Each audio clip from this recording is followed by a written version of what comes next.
Let's get to that. The Barnes Firm Injury Report brought to you by the Barnes Firm Car Crash for Help. Call 1-800-8-million. You mentioned Allen. He's been listed as limited both of these Wednesday and Thursday, although they weren't on the field yesterday, so that's an estimation. So there's Allen, Sal, and then what else do you think sticks out really on their injury report from the first two listings that we get? Well, we have two tight ends here who have not practiced this week. That is Dalton Kincaid and Dawson Knox, both with knee injuries. And I will tell you, like during the game on last Sunday, you could tell Dawson was laboring a little bit, and it had nothing to do, I think, with him dropping the pass. But I don't think he was his full, complete self. But he did finish the game, so let's hope that he's able to play. But we know Dalton Kincaid. Sean McDermott said it's more injury management at this point with Dalton Kincaid. It's not something that's popping up, a new injury during the week. He did say in a minor setback. I think he meant like a couple weeks ago when we talked about the knee and the hamstring all at once and how he was dealing with all that.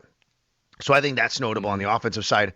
And on the defensive side, Jordan Poyer, if he's out, how the Bills kind of play in the secondary is interesting because you have options there if you want to put Cam Lewis in. He went in for Jordan when he went out, and that's probably number one. But I could see Darnell Savage getting his first look. You got 2 weeks left here. Let's see what he brings to the table before you get to the playoffs because you might need this guy in the playoffs at some point, considering where your depth is, where your roster is. So I'm interested to see how they play it in the secondary with Jordan Poyer out, possibly. Are they at a point, you think, with Cam Lewis where they would be comfortable putting him as a full-time safety when isn't their depth in the nickel a little lesser because they don't have Jamarcus Ingram anymore?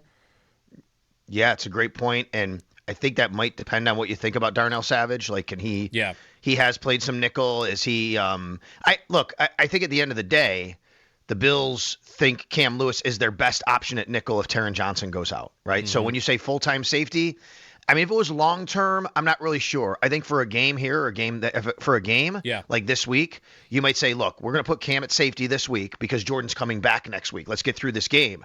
But if you knew you had to go into the playoffs, like I think that they would just really prefer Cam Lewis to make sure he mans the nickel.